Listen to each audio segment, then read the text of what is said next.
know you from the Cleveland Church of Christ, and when you remember the Joylanders. Yes. And I remember that so clear. Although you were the angelic and the singing angel of the Joylanders, the Gospel Supremes, the Gospel Pearls, like you were doing your thing, and I always admired you for that.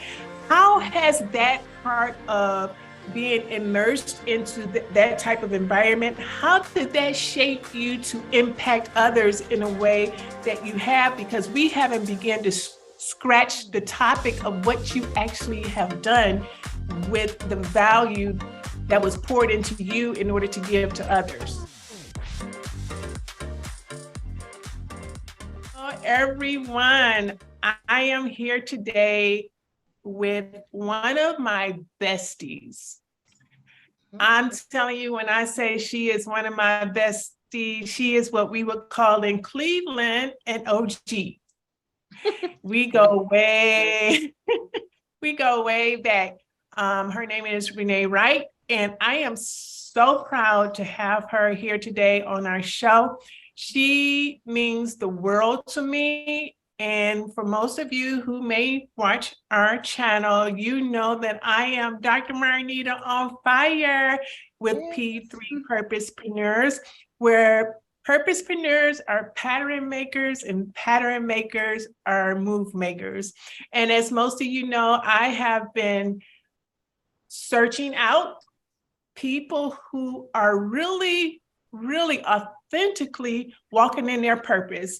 And our guest today, Wright, is one of those people. And like I just shared, she has been one of the most powerful, impactful contributors to my life. We grew up together in church. So that's going way back. Y'all know how most people get their friends like in school. When I didn't find Miss Renee in school, we grew up in church together. For those of you who are listening to us from Cleveland, y'all know where that is. Cleveland, Ohio, Cleveland Church of Christ. And so thank you, Renee, for being here with us today. And I want to have this conversation with you about how we're always talking about purpose, but how you were able to really be so consistent in walking in your purpose and how that has impacted so many different lives. So that's going to be the umbrella of the conversation that we're having today. But I want to go way back.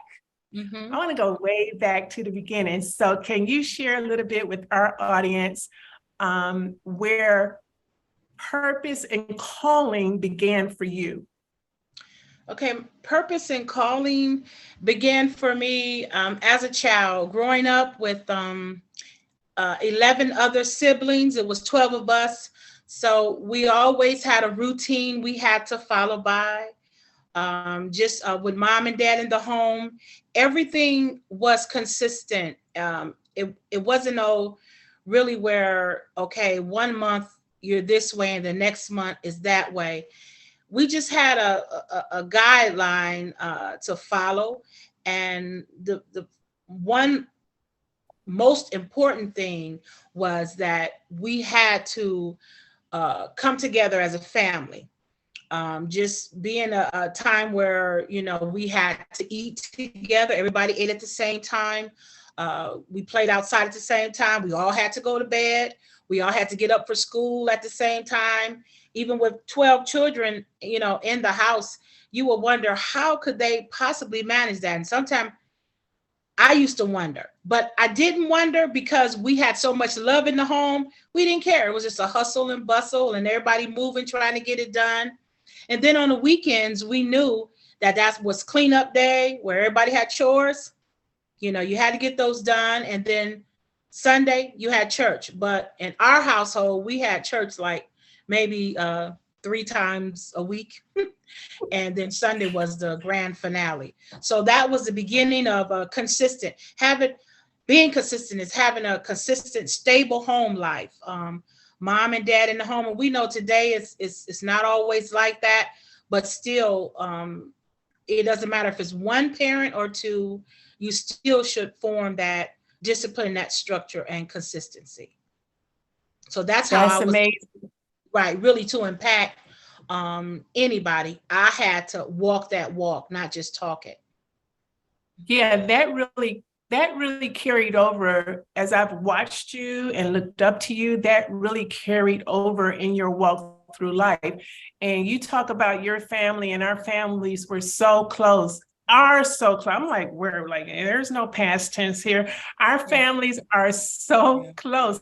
And I think one of the best things as foundation that could have been given to me was our church relationship, our engagement in the Cleveland Church of Christ, and how that discipline took us through our younger lives and helped develop us in such a way that it provided even more support, even more value, even more impact, as it allowed us to be in an environment that continued to feed us with some sort of structure and discipline, in which you talked about. So it's almost like a family away from family, right? Yeah. Right. So I felt so much a part of your family. I think I'm your sister. I think I'm your sister, right? You say you had 12. I'm like, I'm gonna add a +1 to that. But you, even in church, y'all know, you from the Cleveland Church of Christ, and when you remember the Joylanders. Yes. And I remember that so clear, although you were the angelic and the singing angel of the Joylanders, the Gospel Supremes, the Gospel Pearls. Like, you were doing your thing, and I always admired you for that. How has that part of being immersed into that type of environment, how did that shape you to impact others in a way that you have? Because we haven't begun to scratch the topic of what you actually have done with the value that was poured into you in order to give to others. Well, the biggest thing that I can say is that it taught me how to be humble, even the more to stay humble, that whatever gift you have, that's just something you're bringing to the table. And see, when you're humble, that's when you can, the world, I mean, is yours, because for one, you don't think you already own it. And with that humility and with that humble spirit, it takes you to higher heights. It takes you through different seasons, because you're preparing yourself, because you don't think highly of yourself at that point. In order to grow, you have to be watered.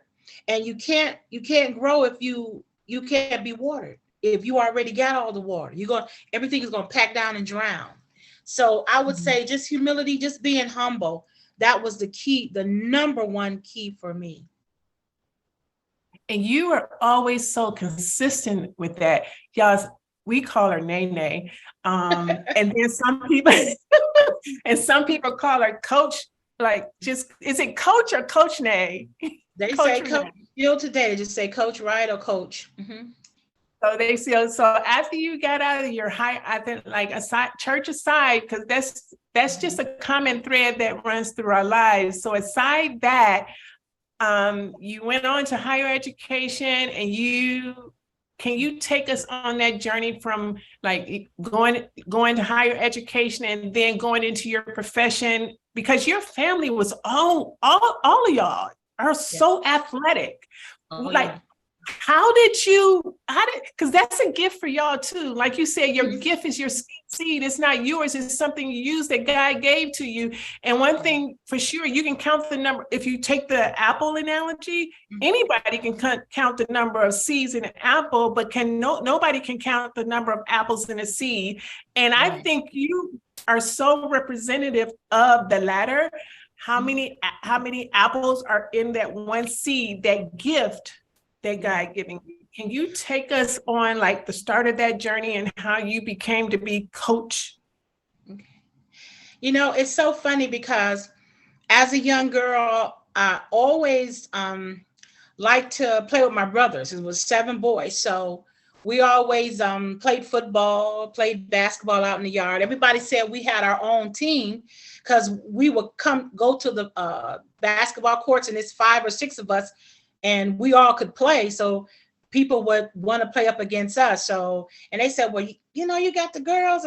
My brother was all be like, no, my sisters can play. So, but I was the one that kind of gravitated to a whole lot more. Just being consistent, being out late at night in the backyard, playing with my dad and my brothers. And it was so funny how my dad would always pick me first when we team up over my brothers. But to make a long story short, my dad always would tell me, around about the age of 11, 12, 13, 14, he said, you're going to become a leader. I said, really, Dad? He said, yeah, you're going to be a leader. And he said, I put my money on that. I said, I don't know, Dad. I don't know. He said, oh yeah, you're going to be a leader. He said, you're going to be the one to take this sport and go further with it.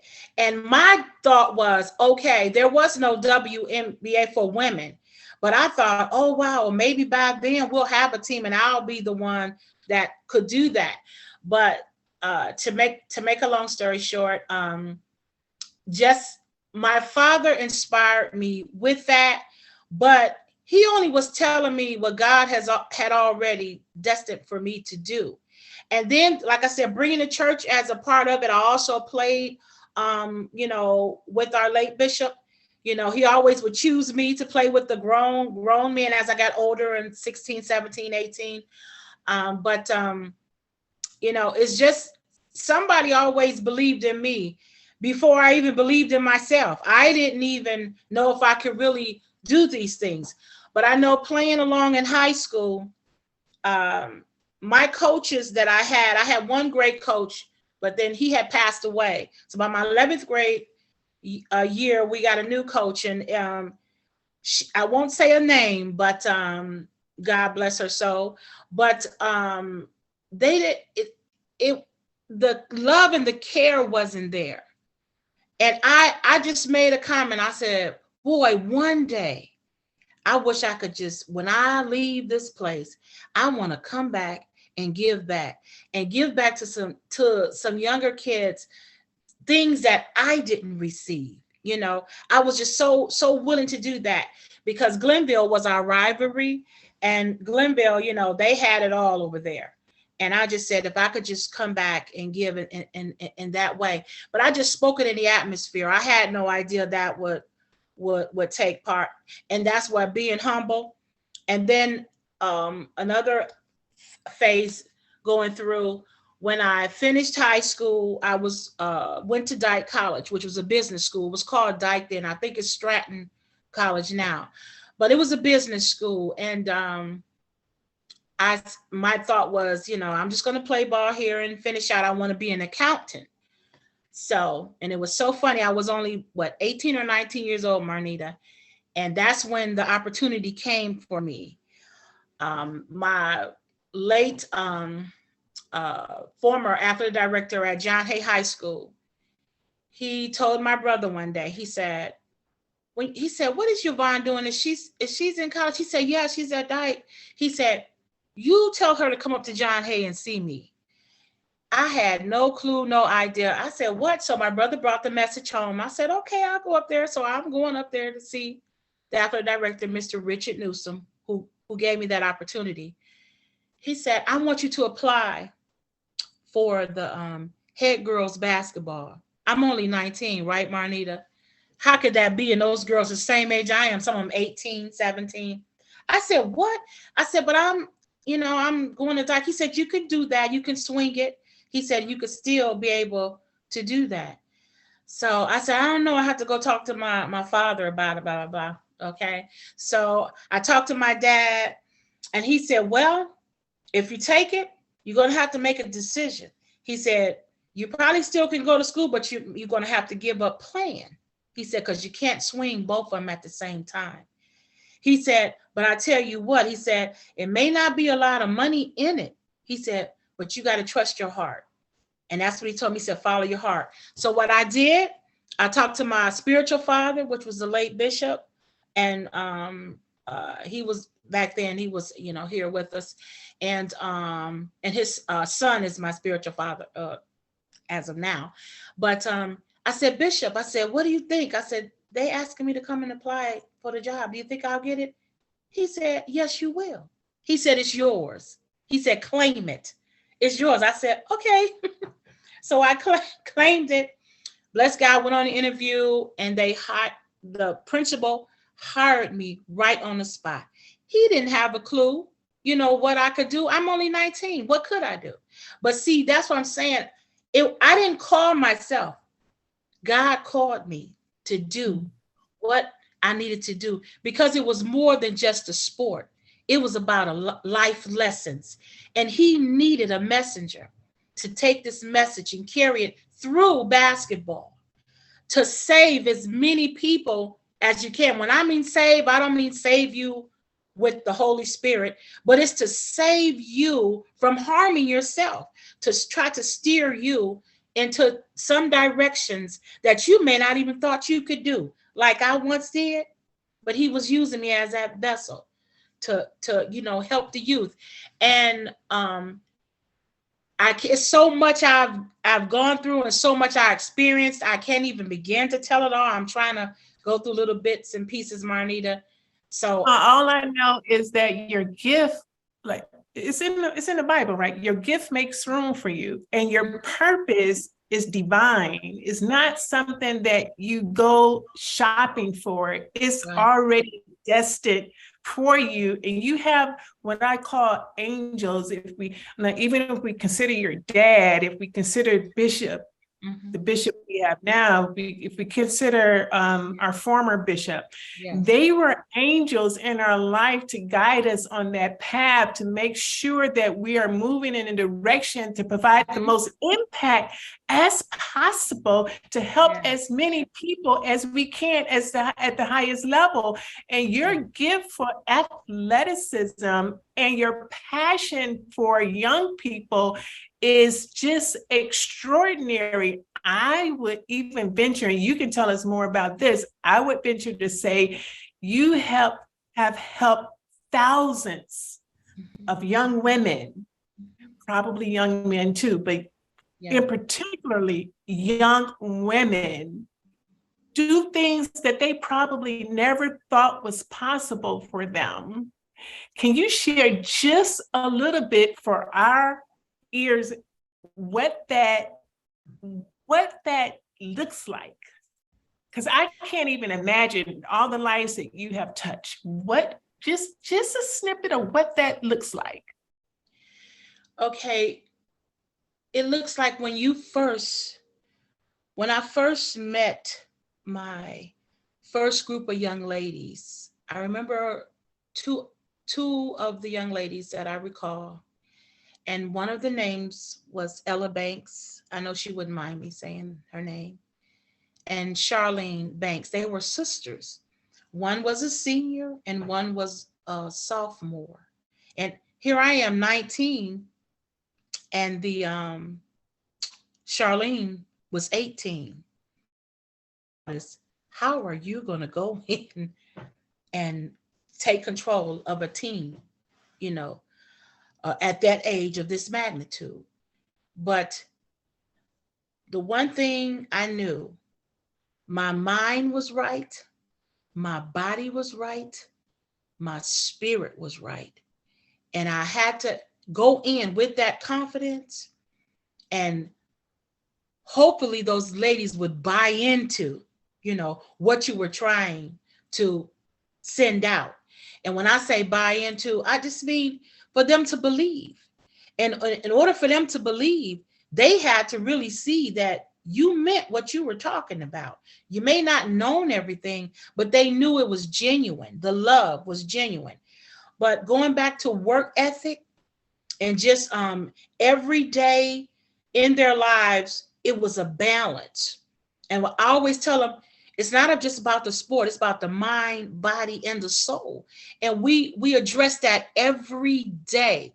I didn't know how it would pan out year after year as I got going, but every year it opened up so many doors. The kids began to believe. And at John Hay at that time, when with those young ladies, they wasn't winning very much. Matter of fact, they wasn't winning at all. But my thing was not to establish the winning first. It had to establish belief. And one thing, they had to believe in themselves. If you can get them to believe in themselves, you won the battle right there. Then the other winning will come. And that is winning the actual games, winning championships, winning district and all those type of championships. See, that comes down the road. But I tell coaches now, you can't go into it just to go in and try to win. That you have to establish that trust, that bond, that belief in each other. If you don't have that, and if you guys notice, even in the pros, you can see that now. When the trust is broken, I don't care if Michael Jordan is playing.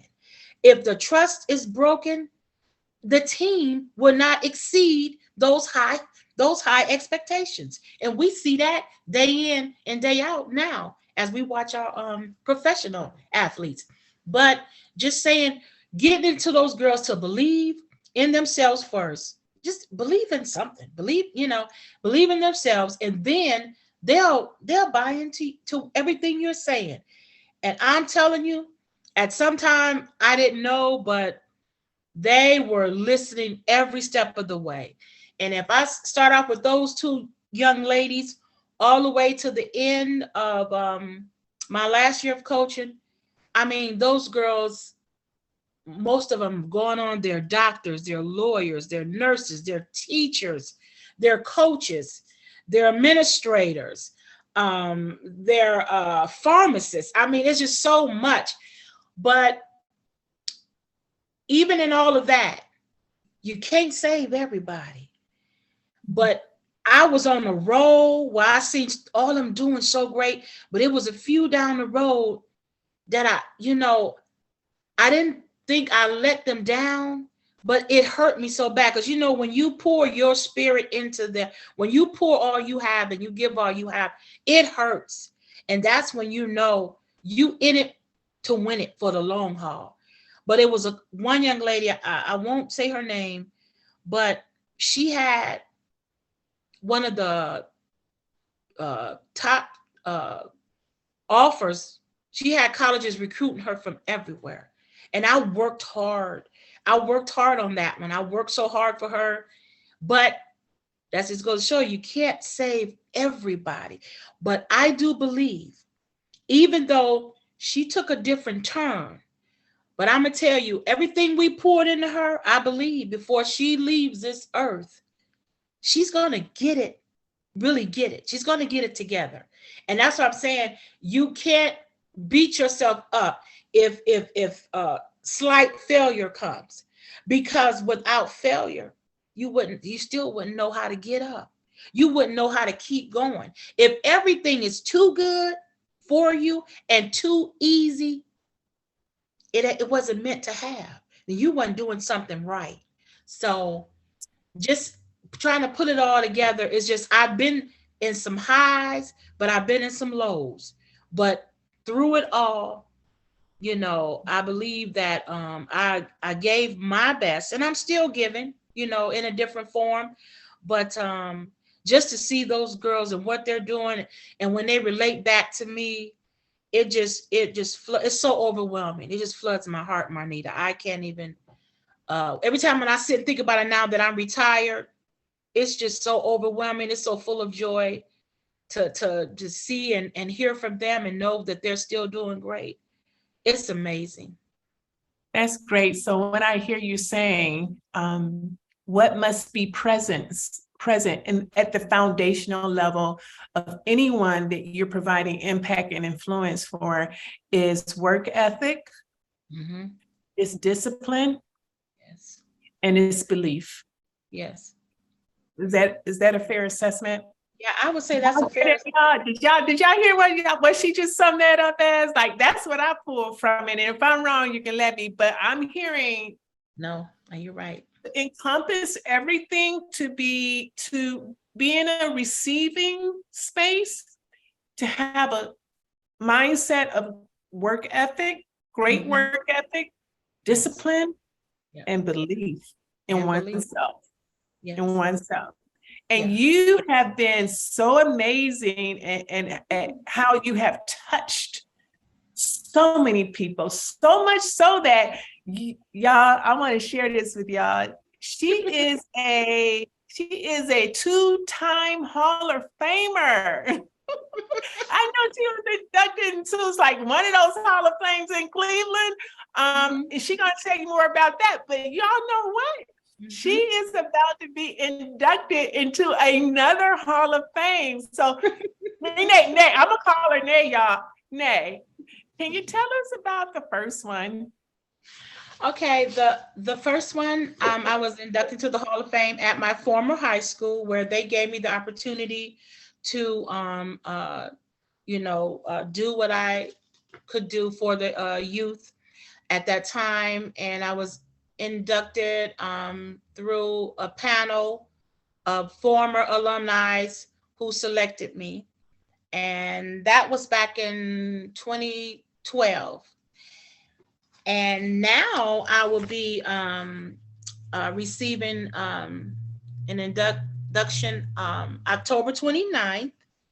And it's the Sports Legions of Cleveland. And it's the Hall of Fame from CMSD schools, and our names will be engraved.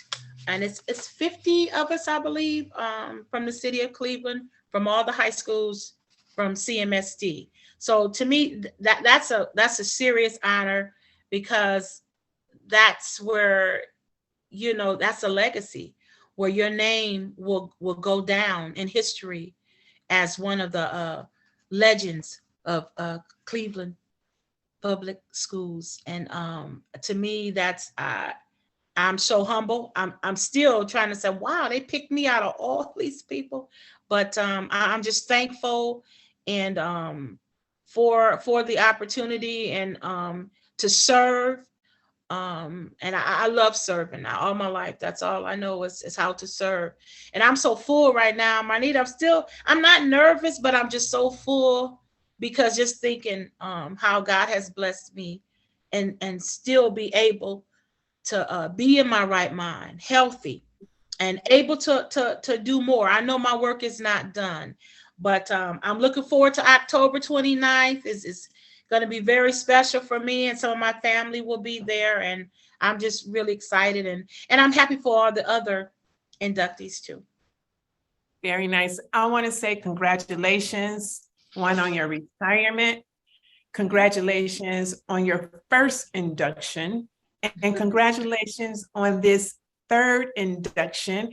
And I don't think Cleveland is done with you yet, girl, because your purpose elevates your potential, and you have been the epitome of a model person who people look up to. And I think your impact has spread farther than you even know about. So I know there's still so much more to come. Although you not graduated, you retired. Yes. Was it this year or last year? This year in June. You retired this year, and you're still present and available. And I'll ask you this one last question. If you can name two things that one should embody in order to be true to their calling and their purpose, if you can name two things, what would that be? You have to be trustworthy. And that's number one. And number two, you have to be, I would say, not afraid to fail. Trustworthy and not afraid to fail. Because with that, if failure comes, you're going to know how to get back up again. You're going to keep grinding. That means you're not comfortable with just settling for, being in the medium. You're going to continue to move towards excellence. you're just not going to be satisfied with just, okay, it's easy. Because if it's easy, it's not meant worth having. Anything that you had to really shed tears, and I mean for 30 something years of education and coaching, anything in life, but I'm just saying for me, I had to shed some tears. I had to walk alone sometimes. I had to let certain friends go. It's just certain things that you have to be willing to do for yourself. So to me, just being trustworthy and not being afraid to fail, Marnita. Those are two. It's a whole lot more, but those two stand out for me. Y'all got it. Be trustworthy and don't be afraid of failing. Walk into your fear and the fear will disappear. Yes, yes. I love it. Thank you so much, Coach Renee. Thank you so much, Renee. And thank you so much, Nene. This has been an amazing conversation, and I hope everyone has enjoyed it, because I surely did. And if you got anything from this conversation, I want you to like, subscribe, share, and leave a purposeful comment, because we have just finished having a conversation with a pattern maker. And the pattern makers in our world are move makers. So thank you again, Renee. We love you and continue to do what you do, girl, as you continue to elevate people that come into your sphere of influence. Thank you so much, Dr. Marnita. On fire. Yes. Hello, I am Dr. Marnita on fire from P3 Purposepreneur TV. Thank you for stopping by our channel today, and I hope you enjoyed this conversation. If so, like, subscribe, share, and leave a purposeful comment. Again, from P3 Purposepreneur TV, where purposepreneurs are pattern makers, and pattern makers